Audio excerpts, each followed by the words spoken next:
Today's daf in the Masechet Chullin, as we continue, is daf Kuf Tet Vav 115. And today's daf continues the sort of the discussion that we had yesterday. It continues for a long time about how we know basar b'chalav. So we talked a lot about which animals, which milk, what combinations, but that's all cooking, right? The Torah consistently says basar lo tvashel gedi b'chalav imo, right? Chalev imo.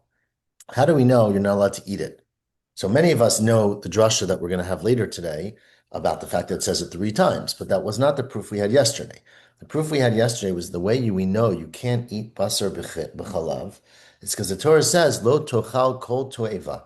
Don't eat that which is to'eva. And we understood to'eva. No, it's not clear what to'eva means. It's never clear what to'eva means, but we understood it to mean, since the Torah says, don't mix milk and meat, don't cook milk and meat. If you do it, it's a toeva. Okay? So because the Torah said not to do it. And once it says don't do it, it's a toeva. Then it says don't eat a toeva. And we said eating means also getting hana'ah. Says the Gemara now, the last two words of Daf Kuf Yudal Mabet. Elameata, if that's true, that what you just said, that you can't eat anything that's a to'eva, then Ma'aseh Shabbat Litzru. Why don't you say that if you do action on Shabbat, you do a malach on Shabbat, you're not allowed to cook on Shabbat. Let's say you are over and you cook a cholent on Shabbat, you should never be allowed to eat it. No, there's Isser D'Rabbanan, there's a Knas, the person, we do, but there's no real Isser on eating that. Why not? Why don't you say it's a to'eva, because you're not allowed to do it, and it should be lo tochal kol to'eva. Da tiafti lecha. Who amar, sorry, to tiafti lecha. Who, who? It is tiafti lecha. Answers the Gemara Amarkra, because the pasuk says by Shabbos, ki kodesh hi lachem. It Shabbos is kodesh for you, and we darshan from there. What's the he? He kodesh vein maaseh kodesh. It the day is kodesh, but the things you do on Shabbat are not kodesh. Remember, the word kodesh has many, many different meanings. We're going to have some of them today. But things that are kodshim are off limits, right? Things that are kodesh also mean you can't touch them. Kodesh also means holy. Kodesh also means a prostitute. We're going to see later today, a kadesh, right? And it's going to come up in this Gemara. But Shabbos is kodesh, but the actions of Shabbos or the things you make on Shabbos are not kodesh.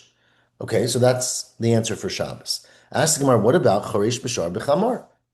What about, we had yesterday's Parsha, don't do Charisha with two different animals. Let's say you do. You plant your field with a donkey and a cow, which is kilayim, and then the grain grows and you have a sandwich. You should say that's usher because it comes from the product of a toiva. Or chosim pi para b'dashba. Remember, we said lo tachsom shar b'disho. Don't muzzle your shar when it's threshing. Let's say you do, right? So what about the grain that it threshed? So why don't you say the same logic that the fact that the action is prohibited means that the product is prohibited? Dati lecha, who? Hash says, "Wait, one second. Hashta mash Shabbat chamira masemutar." Look, why don't we go back to Shabbat? Shabbat's very chomer. It's an Isser Karet, it's an Isser Skila, right? Shabbat is the strictest Avera we have, basically. And the Torah clearly says that things you do on Shabbat are okay. So, Hani lo kol shekain, for sure, these should be okay. So basically, Shabbat's an exception, and Shabbat is a rule. And it tells you that actually, when you do Averot, in general, things are allowed to be used. Of course, you can ask, why don't we learn Basar B'chalav from Shabbat? But we're going to leave that aside. Ask the Gemara now, 6 lines from the top. What about Kalei Zra'im? What about Kilayim? Right? Let's say you actually plant two things together. So remember, there's an Isser of Kilayim. There's an Isser to plant mixed species. There's no Isser on eating mixed species, right? The Isser is planting them. So why isn't there also an Isser on eating it? Because the planting was a To'eva. Ask the Gemara, Kalei Zra'im Litzuru Tahati Afti Lechahu. Why don't you say that klo'ezraim, mixing of seeds that grow, should be usher to eat the product because that's a to'eva? Answers the Gemara, well, it's actually, there's something very interesting the Torah says by kilayim. Midagali rachmana gabe klo'e hakerem. Right? But the Torah says by klo'e hakerem, the pasuk specifically says, don't plant things in the kerem, in the vineyard that are grain, for example. And it says, the words are, Lot, we just had this, Lo tizra karmecha kilayim. Don't plant your vineyard as kalayim. Pen tikdash. It will become kodesh, right? Now, tikdash literally means it becomes asur. right? So what does pen tikdash mean? Pen tukadesh. It says maybe it will become something you have to basically burn. That's how we're darshaning tikdash. It's something you will have to destroy. The implication being that only by kilai hakerem do you have to destroy the product. Mechlai de kilai zraim shara, right?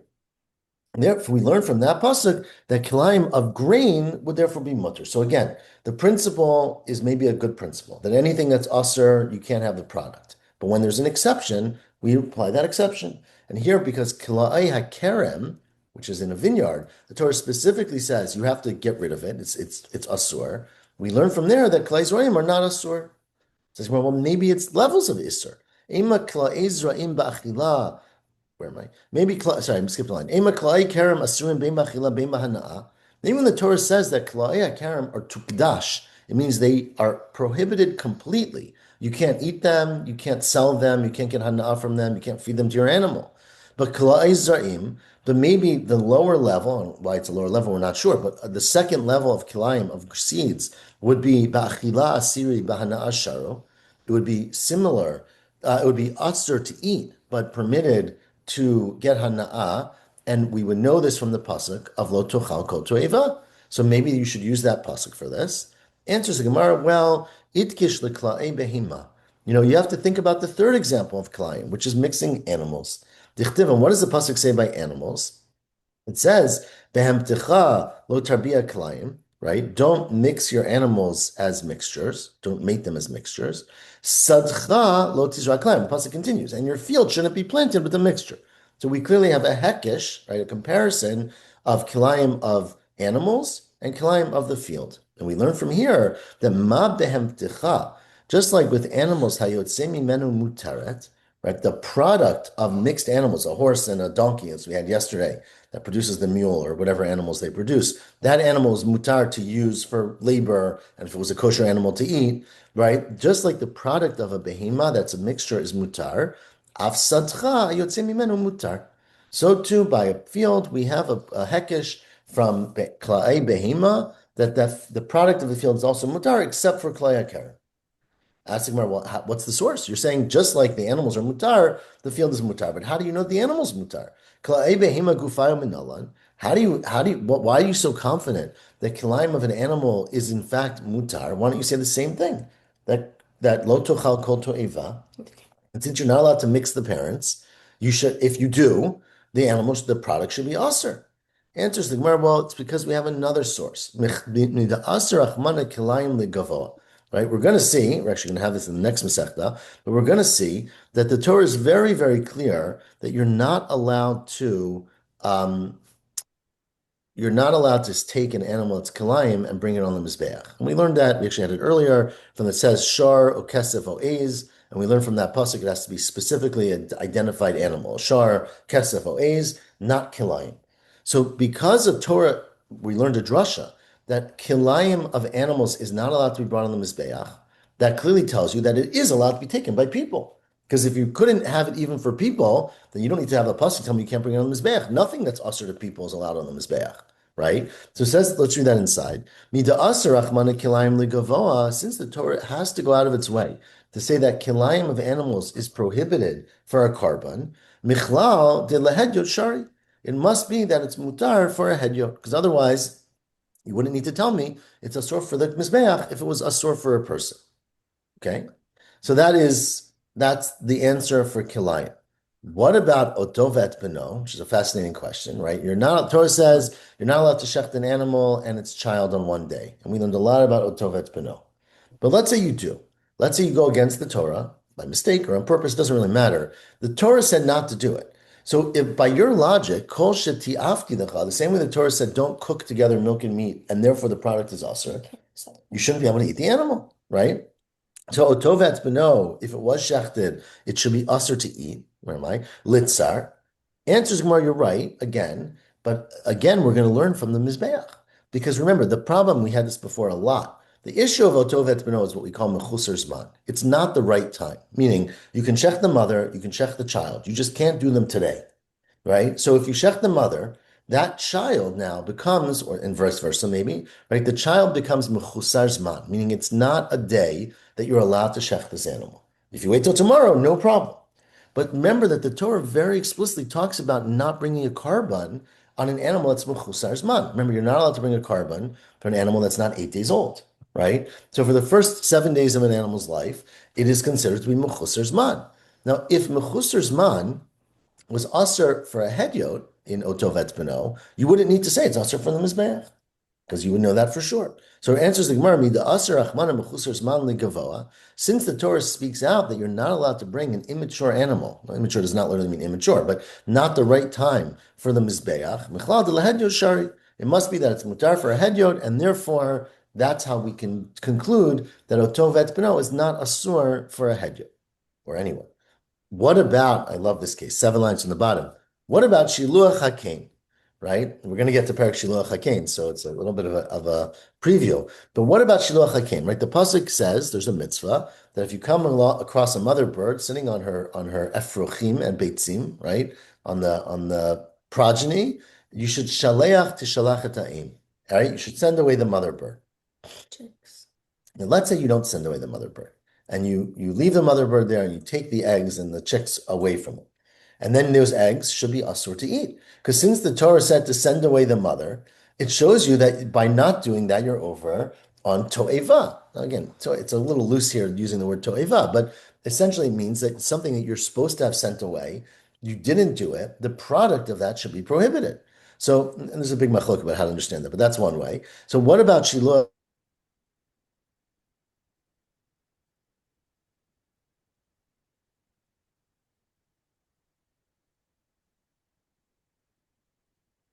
to'eva? Answers the Gemara, well, it's a little bit different because, or the answer is, lo amrat Torah shalech the takala. Think about it this Ellie, way. can you re-say it because you froze and we didn't hear Oh, anything? sorry. Yes. From where? From Shiloh HaKain? Yeah, Okay. Sorry. I'm no, sorry. it happens. Thanks for letting me know. We had no idea. So again, the question now is that let's say this is how Rashi understands it. Again, there's a long Tosafot here, not such long, but Tosafot argues. But there's a mitzvah in the Torah to send away a mother bird, right? If you come across a bird and it's sitting on its eggs, before you take those eggs, send away the mother bird. So Rashi understands that the question here is if you come along and you don't send away the mother bird, and you take the mother bird and the eggs, and you take them all home with you, and someone calls the police on you, and the police come to your house, right? The Beit Din comes to your house, and they say to you, what you did was wrong. You have to now send away the mother bird. This is how Rashi understands it. So we say to you, what you did was wrong. Send out the mother. So you send off the mother bird. The problem is, why do you say that you send off the mother bird? Or the question is really, before we get to why do you send it off? If you did an avera, right? Now, it's either because, that's how Rashi says it. If you did an avera in taking the mother with the eggs, then that should make the product of that avera asur to you. And the mother should be asur, right? So why don't we say that you are not allowed to keep that bird has to be asur to eat, asur b'achila, right? Says the Gemara, why don't you say by shiluch hakein litzar? And answers the Gemara, well, the reason is, again, this is one explanation, is lo amrat Torah shalech l'takala. Because the Torah would never say to you, send off the mother bird to cause other people to step into a problem. Because here, if let's say the mother bird becomes usher because the person did an avera in collecting the mother bird, and then we say to him, go send it away. So now someone's going to find the bird 3 miles away and take it home for lunch, but they're taking home a bird that's really usher. So there wouldn't be a prohibition of, or it wouldn't be a commandment to send away the mother bird if by doing that you would end up making trouble. Right? Now that's, again, this is what Rashi says. Again, it's a little tricky because in essence, what basically is happening is you're not, usually you send off the mother bird, there's no problem. It's only because you did an avera and we're asking you to send off the mother bird. But that is the way Rashi understands it. Again, another way, and there's a lot of discussion about this, to understand it is that the fact that the Torah said to you, send off the mother bird, means that there's basically a to'eva situation of the mother being with the kid. So that even if you do the mitzvah properly, right? The Torah says, don't mix these things. Don't take the eggs while the mother's there. If you then send off the mother, which is what you're supposed to do, that is a to'eva, the same way mixing milk and meat. And so the Torah wouldn't say, send it away and cause other people to stumble onto it and eat something they're not supposed to eat. I have a practical question. Yes. In many bird species, the mother bird and father bird share in the nesting responsibility. And while in some bird species, such as cardinals, you can easily tell them apart, in others, you can't. So you see a bird there. How do you know that it's the mother bird and not the father bird? Best in the backyard. I'm definitely not qualified to answer that question. Okay. I don't know. Uh, We're gonna get right last paragraph in this Masechta Shiloh Hakein. I don't recall if the Gemara specifically addresses father, but your question's technical more than anything, and I don't know. I don't know the. yes. But Yeah. Okay. it's a good question. Maybe they were much more familiar, but maybe not. Maybe they just sent them both away. Yeah. Most of the birds that we actually eat, that's not it. I don't think that's an issue. I'll check that. Okay, well, we'll keep it in For mind. that. Says the Gemara now, 5 lines from the bottom. Let's switch tacks for a second. It says Reish Lakish. You know, I have a new explanation, a very interesting explanation for how we know that basar b'chalav is asur to eat, right? Because the Torah only says don't cook it. How do we know it's asur? It says Reish Lakish 5 lines from the bottom. Minayin the basar b'chalav she'asur. Talmud Lomar, there's a very interesting pasuk by Karban Pesach. It says by Karban Pesach, Al tochlu menuna, don't eat the Karban Pesach raw. Bashal mivushal, and don't eat it if it's cooked. Now, why do we say the double language, bashal mivushal, right? She'ein Talmud Lomar mivushal. The extra second word, bishal mivushal, is extra. It should have said Al tochlu menu bashal. Don't eat a cooked Karban Pesach. It has to be roasted. But why does it say bashal mivushal? Ma Talmud Lomar mivushal. Lomar lecha that you know what? Cooking is not only a problem by Karban Pesach, but there's another time where cooking is a problem. Where's the cooking a problem? Where else does the Torah say don't cook? Don't cook milk and meat. So yesh lecha bishul acher shu kizeh. There's another bishul that is like the Karban Pesach, in which remember the Karban Pesach it says don't eat it. Al tochlu mimenu. Ve'ezezeh. What is that? Basar b'chalav. So essentially, it's completely unrelated, but a very interesting limit in the Torah from the extra word bashal mivushal to say that other times where we say don't cook something, you also can't eat it. That was what Reish Lakish said. Amalei Rabbi Yochanan said Rabbi Yochanan to his friend Reish Lakish, his friend and student Reish Lakish, what's your problem? As Rabbi Yochanan would say, Ki ura zu sheshana Rebbe, is the teaching of Rebbe disgusting to you? That's what ki'ura literally means. Ki'ur I don't know how to translate in English so much, but michueret, is it off-putting to you? Like what's your problem with Rebbe's drasha? What do you need to come up with something new? What was Rebbe's drasha? Now, we never heard of Rebbe's drasha before, but obviously Rabbi Yochanan Rish Lakish knew it. Rebbe's drasha was the following. It says, Lo tuchlenu bibasar b'chalav katuv medaber, right? It says, there's a pasuk that says, this is a pasuk that we had earlier in Dvarim, Lo tuchlenu leman yitav lecha levanecha acharecha, right? Don't eat this thing. We don't exactly know what it's talking about. The context in the psukim is talking about psulei mikdashim. We're talking about a carbon that became pasuk. But it's an extra pasuk. Says Rebbe, when the Torah says lo tochlenu, it's talking about basar b'chalav katuv medaber. It's an extra pasuk, don't eat her, to tell you you're not allowed to eat basar b'chalav. Says Rebbe now, 2 lines from the top. How do you know that? Atamer basar b'chalav katuv medaber. You're saying, I'm saying, or you're saying that this pasuk of don't eat it is referring to don't eat things that are basar b'chalav. But maybe it's something else. Torah, sorry. Maybe it's just one other Isser, meaning there's nothing specific about the words lo tochlenu. It says don't eat it. Don't eat what? We don't know. Don't eat something. So how do you know it's referring to basar b'chalav? Amrit, so we say v'lamad yudgimah midot shatorah nidreshet behem. Let's start using our principles. We've got 13 principles that you use to analyze the Torah. Let's use them, right? One of the 13 principles is davar halamad mi'inyano. Learn from context, right? Now, the context I remember of the pasuk is psulei mikdashim, which is karbanot that became pasuk. So, what's connection is that to basar b'chalav? Because bima katuv medaber b'shnei minim. The Torah is referring to two different types of species. Now, what does it mean, two different types of species? So Rashi says what it's referring to is karbanot. And karbanot, if you recall, if it's a kosher carbon, you're allowed to eat it, but you're not allowed to work the animal, right? Because you're allowed to, if shech the animal, you're allowed to eat it. Sorry, not just once it becomes psulei muktashim, right? Once they basically are are no longer Kodesh, you redeem them, and you're allowed to now take this animal that was earlier designated for a carbon, it got a mum, let's say, and you're not allowed to bring it as a carbon. You now redeem it on money, use that money, buy another carbon. You can eat this animal. But if you recall that there are all, and we're going to have this in Bechorot as well, there are all kinds of restrictions on this animal. You're no longer allowed to do certain things with it because it's a bizayon for kachim. So, for example, you're not allowed to do giza va'avoda. You're not allowed to share it and use the wool for things because you're basically using the wool of a carbon or a X carbon, and you're not allowed to use it to work in the field. You're allowed to just shecht it and eat it. So therefore, there's two different types of prohibitions on it because it is mutar to eat, but its product is prohibited to use. That is the way Rashi understands it. So, Psulei Muktashim is Shnei Minim. Tosfos understands, that's a little weird, he says, I don't really understand what it has to do with anything. So Tosfos understands that remember, by karbanot, we use the words tzvi ve'ayal, right? We say, you don't shecht it, tochlenu kitzvi u'che'ayal. So that's why we're comparing Psulei Muktashim to two different species, a tzvi and an ayal. Anyways, says the Gemara now, says Rebbe, we are b'ma katuv medaber b'shnei minim. Torah is referring to something that is two different aspects to it. Afkan shnei minim. Here too, by basar b'chalav, you basically have two different things. You take meat and you take milk and you mix them together, and you're not allowed to do that. So when the Torah says lo tochlenu by psulei mikdashim and it's extra, it's referring to basar b'chalav. That's Rebbe's drasha.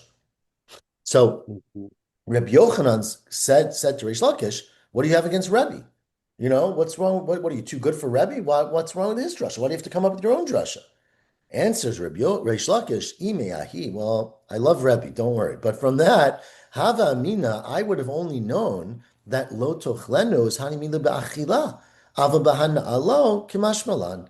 That's why I need my second drasha to tell me that it's not only ba'achila, but it's also b'hana'a. And so that says Reish Lakish, I learned from the carbon Pesach, which like other carbonot, if it's a puzzle carbon, you have to burn it. You can't take it home and feed it to your dogs. Right? And so I learned from my carbon Pesach that not only is it Asur Ba'achila, which I could have learned from Rebbe, but it's also Asur Ba'hana'ah. And what about Rebbe? Rebbe Hana'ah Minale. If Rebbe learns from that Pesach, how does he know it's Asur Ba'hana'ah? Nafkale Mihacha. Rebbe learns it from the following source. Nemar Khan, it says by, this is really by Lot Vashal Gedi, right? The Pasuk says, I'll read the whole thing. It says, it says, Lo tochlu kol nevela. Don't eat a nevel. We quoted this pasuk a lot yesterday. L'ger asher b'sharecha titnena v'achlo mechar l'nachri. Ki am kadosh ata l'Hashem Elokecha. You are a holy nation. Lo tivashel gedi b'chalev imo. At the end of the pasuk is bishol b'chalav, basar b'chalav. So it says Rebbe, never kan am kadosh ata l'Hashem. So it says by basar b'chalav, you shouldn't do it because you are an am kadosh. But Nemar Lahalon, it says, by what seems to be completely disconnected, Lo yiyeh kadesh mibnei Yisrael. You're not allowed to have a kadesh. Remember the kadesh, that pasuk is, it says, Lo tiyeh kadesha mibnot Yisrael, lo yiyeh kadesh mibnei Yisrael. Right? There it's referring to prostitution. You shouldn't have someone who's designated to sell themselves for sex. So there it also says, don't make a kadesh or a kadesha. Ma lahalan bahana, obviously there you're not allowed to use it for hana'a, it's not eating. Afkan bahana'a. So we basically compare the am kadosh to the kadesha, which is a very strange comparison. But that is Rebbe's comparison. Says the Gemara, all of that is very nice, but we've got another one which will be very familiar to anyone who has learned Chumash and Rashi. Debei Rebbe Eliezer Tana. They in the house of Rebbe Eliezer, in the Midrash of Rebbe Eliezer, they learned the following. It says, Lo tochlu kol nevela, Amra Torah. Sorry, this is not the one. I'm not there yet. That's Rebbe Shmuel we're going to get to. It says Rebbe Eliezer, it says, don't eat kol nevela, and the pasuk we just quoted, right? Again, we had yesterday. It says, don't eat a nevela, give it to a ger, sell it to a non-Jew. Ki am kadosh atel Hashem Elokecha, lo tivashel gedi b'chalev imo. And you're probably wondering, what's the connection? Why does one pasuk refer to not eating nevela and basar b'chalav? Says Rebbe Eliezer, it's exactly this point. Amra Torah, when the Torah says, Kitshetim kurena, lo tivashlena v'tim kurena. Torah is saying, if you have a nevela, give it away to a non-Jew. But don't cook it with milk first. Because if you cooked it with milk, you would not be allowed to give it away because you're asur b'hana'ah and b'achila. So the way you learn hana'ah is from the fact that it says, give a nevela, give it away, but don't cook milk and meat. To tell you that when you're giving things away, you're also not allowed to cook milk and meat, and that's how you know an isra hana'ah. Very interesting lima. And then, of course, we have Debei Rabbi Yishmael Tana, which is the very famous one. It says, Lo tevashel gedi b'chalev imo shalosh pamim. It says, don't, 3 times in the Torah, Lo tevashel gedi b'chalev imo, echad le'isur achila, echad le'isur hana'ah, ve'echad le'isur bishol. One is for, obviously, what it says, don't cook it. One is to tell you you also cannot eat it, and one is to tell you also cannot get hana'ah. So these are all different sources. And again, you'd have to go back and say, what does each one do with the other one's source? But these are all different sources for the same halacha. And that one, of course, is very familiar. Now, Tanya continues the Braita. Isi ben Yehuda Omer, we are, I don't know, around 15 lines down. Minayin the basar b'chalav sha'asur. How do you know that basar b'chalav is asur? Again, we've just had many, many sources. But here's another one. Because nemer kan ki am kadosh ata, right? Remember, again, the pasuk says, ki am kadosh ata, Lashem lokecha, lo tevashel gedi b'chalev imo. So the words immediately before lo tevashel gedi b'chalev imo are ki am kadosh ata. You are a holy nation. So that's one pasuk that's said by Basar b'chalev. But Nemar lahalan, it says elsewhere by Treifa, Anshe kodesh tiyunli, you bnei Yisrael should be kodesh to me. Basar b'sadeh treifa lo tochelo. You should not eat a treifa. So just like ma lahalan asur. Just like a treifa, Torah says don't eat it. You're not allowed to eat an animal that's a treifa. Afkan asur. Here too, by Basar b'chalav, because we're connecting this to Am Kadosh, and Am Kadosh by treifa means Isur Achila. By Basar b'chalav, it also means Isur Achila. Okay, says Gemara, well, that's only eating it. You're allowed to get hana from a treifa. You can feed it to your dog or sell it. Ein li ela ba'achila b'hana'a minayin. Says Gemara, well, it's a kal v'chomer. And we're about to learn for the next today's daf, comparing one Isser of the Torah to other Isserim of the Torah. As you recall, especially if you know all of Shas, like some people are about to finish, that there are many, many different details of things that are Asr in the Torah. Some things are Asr ba'ana'ah, some things are Asr ba'achila. You know, obviously, you can try to say, let's compare this to something else. You're always going to come back and say, well, that has this aspect and this is this aspect. And then you put two of them together and you call them a tzara shava. And then you could do whatever, klal prad. And we're going to do all of these principles, not klal prad. We're going to do all these principles now. But what is the one we start with? Is that says the Gemara, well, the way you know that basar b'chalav is asr b'hana'ah is by comparing it to arla. Okay? Amrit kal v'chomer. It's a kal v'chomer from Arla. Ma Arla. Now think about Arla. Remember, Arla is we plant a tree. For the first 3 years of that tree's fruits, it's Arla, and you're not allowed to eat it. Are you allowed to get hana from it? You are not allowed to get hana from Arla. Okay? So now Arla, but you didn't do anything wrong. You planted a tree. You're supposed to plant a tree. Shlo nevda ba'avera. You didn't do anything wrong in planting Arla. You have to plant a tree. You just have to wait a few years before you can use it. But asura b'hana'ah, but when the Torah says don't eat orla, not only says don't eat it, but you're not allowed to get hana'ah from it. Basar b'chelev shenevda ba'avera inodin shasur b'hana'ah. Okay, take basar b'chalev, which is an isser, but it's an isser that was done. You did an isser in cooking it together. Once you've cooked it together, it should have an isser even hana'ah. That's the kal v'chomer. Says Gemara, well, 1 second. Mala arla shkin l'haytila shata kosher. Think about arla. Arla was never permitted.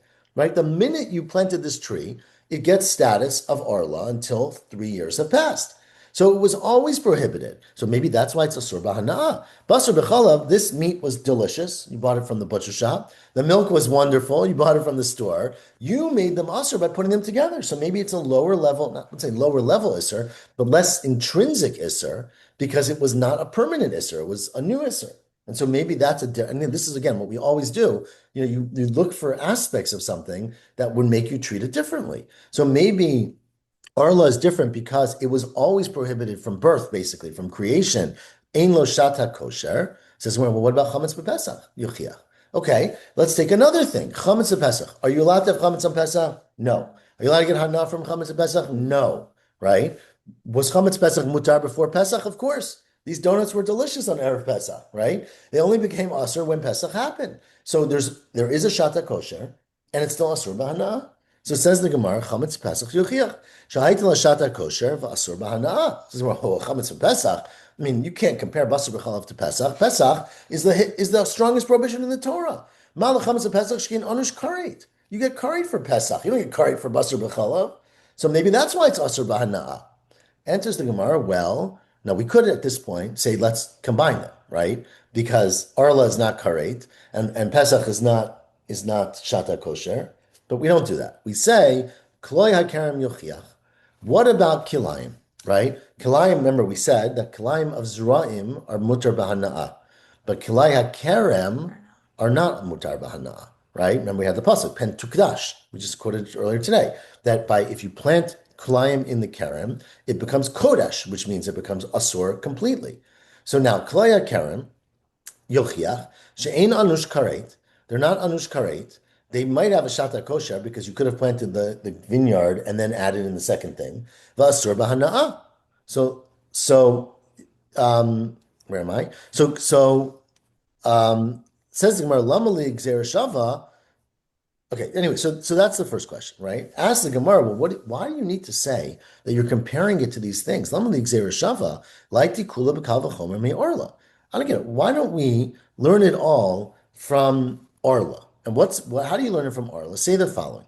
Ma Orla shlo nevda ba'avera asura bein ba'achila bein ba'hana'ah. Look, Orla, you did nothing wrong when you planted Orla. What does that mean you did nothing wrong? You're supposed to plant it.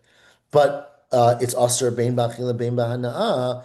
Basar b'chalav shanevda ba'avera eno din shasur bein ba'achila bein ba'hana'ah.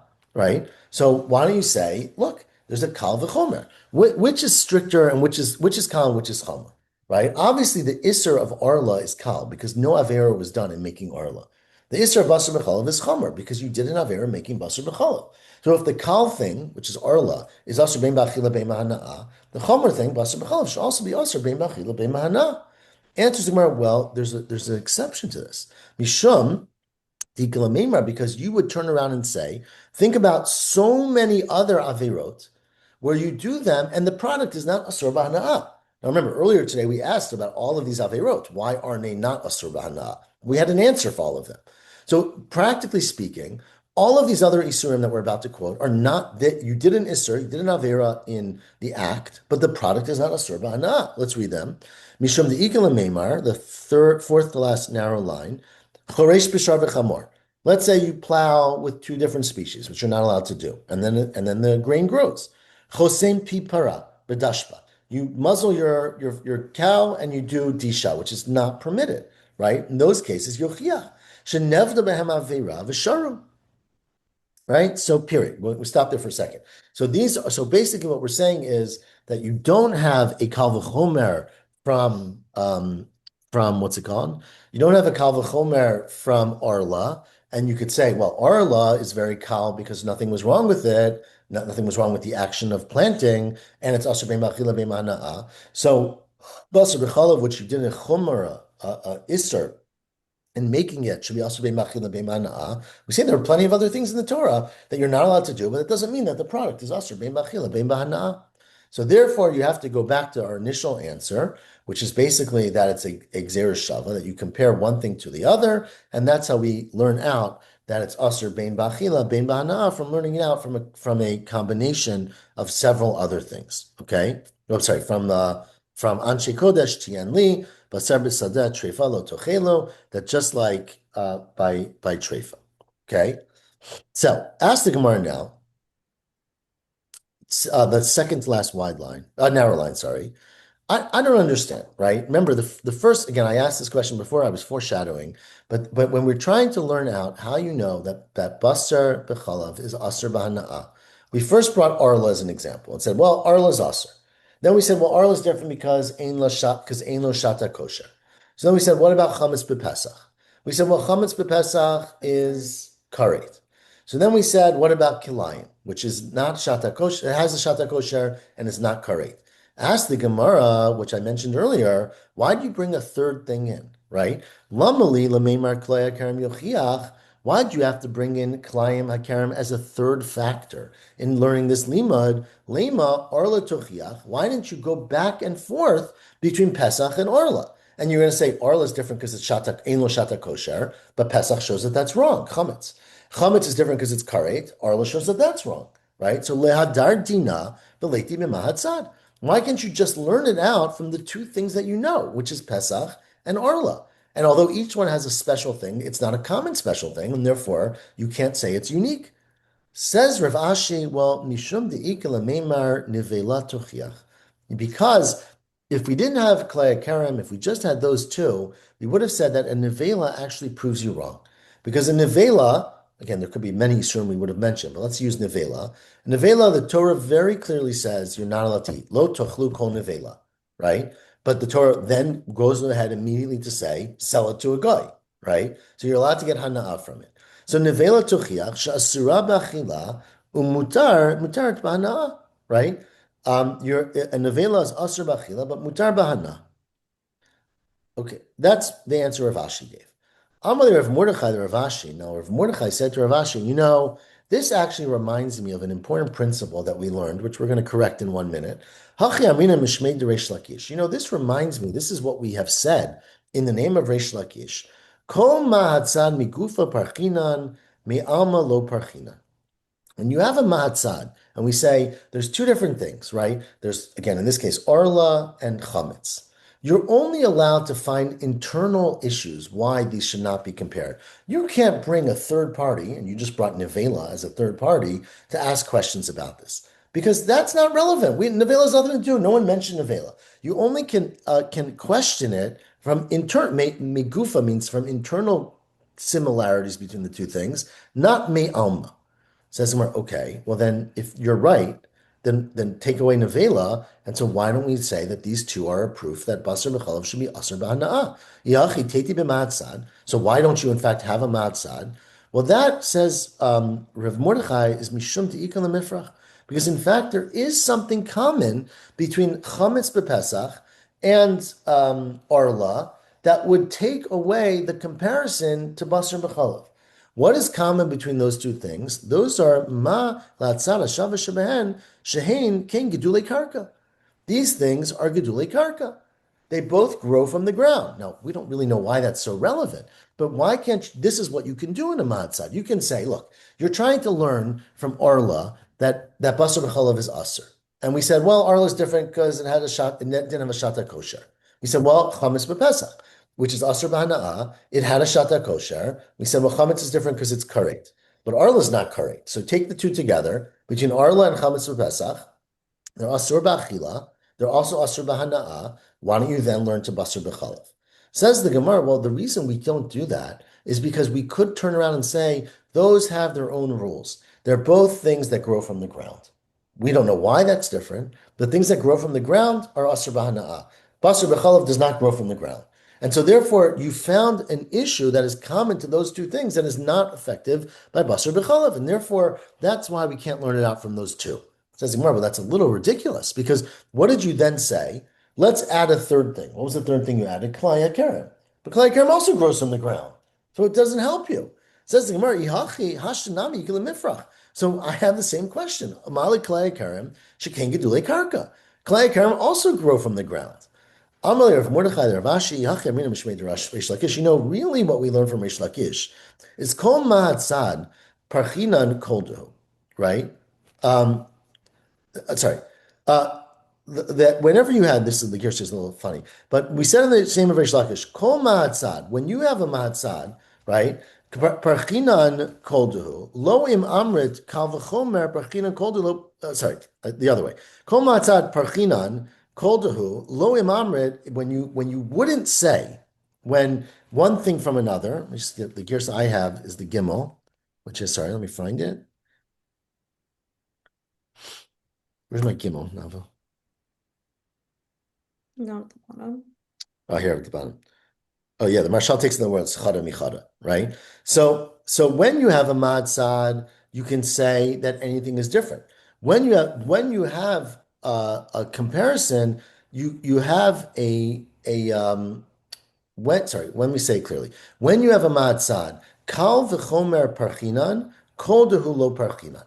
What you can actually ask a question about are things that are kal and things that are chamor, not things that are just incidental. Not koldu means anything. Meaning, what if you're comparing two things, again, the case here is you're comparing arla and chametz, right? When you say, oh, they're different than basar b'chalav, you have to identify something about them that is more kal or more chamor than basar b'chalav. Meaning, you have to be able to say, oh, arla is different because it's kodesh. Chametz is different because it's kari, right? Which are intrinsic facts. But incidental facts, what we call kol dehu, the fact that they both start with the letter C, right, or they both grow from the ground, is not enough to ask a question on a ma'atzad. Meaning it has to be a relevant issue. The fact that they both were born in the month of June, right, is not necessarily a relevant issue. So this fact that they both grow from the ground, why is that relevant to whether it should be asr bahana or not asr bahana? Right? So you can say, let me read it again. Kal v'chomer parchinan, you can ask questions about things that are more kal about one or more chamor about the other, which tells you they're different. But just random differences, kol to lo parchina. Says the Gemara, okay, but still, once you have the third, you have the same problem. So I get all of this why you can't learn out from Arla and Chametz, but then you add Klei Karim and you still have the same problem. They all grow from the ground. V'lifrich lekulo, malakulish ken gedule karka. El Amar le Rav Mordechai Ravashi says Rav Mordechai. This is the third version of Rav Mordechai Ravashi, which he keeps clarifying. Hachi Amrina Mishmei de Reish Lakish. In fact, what we said in the name of Reish Lakish, and again, this is what he really meant to say from the beginning, the top of Daf Kuf Tet Zainam and Aleph. That chada mechada. Here's the principle.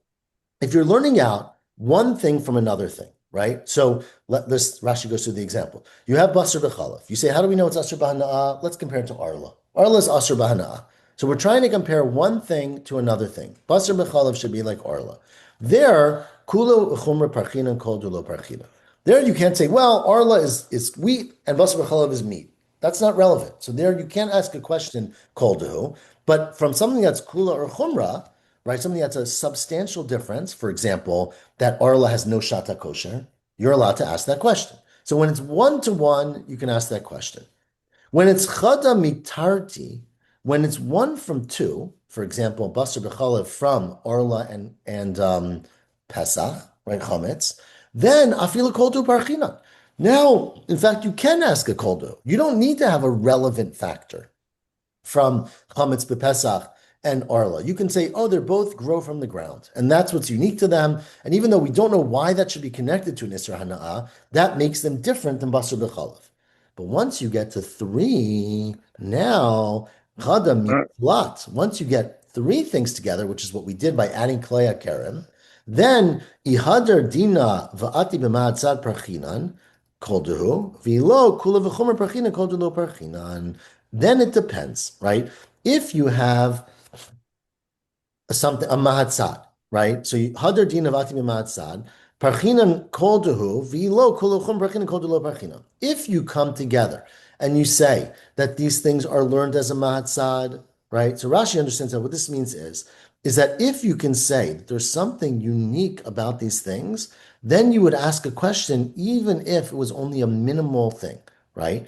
But if you, as long as you don't come back and learn it as a mahatzad, right, then you have to find something that's more strict in order for it to be a question. And so here, because we're basically not going back and doing it as a matzad for a principle for everything, so therefore, the fact that the commonality between the 3 is that they all grow from the ground, that's considered to be, I wouldn't say a trivial, but a kol dehu commonality, and because it's not a kula and a chumra, you can't use it to ask a question. And so basically what Reish Lakish is a very complicated concept is that it really depends on how many things you're learning it from. If you learn it from 2, it could be somewhat random. But if you learn it from 3, you really have to have kula chumra. Now tomorrow, we're smack in the middle, but we're going to stop here. We're going to look for other things tomorrow that are in fact kula and chumra about Klei HaKerem. And we're not done with this, so I'm sorry. But because we're going to look for Klei HaKerem and we're going to ask the question that I tried to preempt about Shata Kosher of Klei HaKerem. Because again, if things like Shata Kosher, meaning there was no time where this thing was permitted, that's a Kula and a Chumrah, because it means it's stronger. It was always Aser, right? Or it's an Isser Karet. But the fact that some random thing, like they grow from the ground, that is something you can't ask when you have 3 of them coming all together. So we will stop there, and again, you'll continue in the middle. We're not done, but this is this complicated lima that maybe basar b'chalav is aser because you compare it to arla and chametz and klei HaKerem. So Shavua Tov. We'll stop 5 lines from the top. Shavua Tov. Thank you, Eli. Miriam? Yes. Paul and I would like to RSVP. Yes. Awesome. See you soon. See you soon.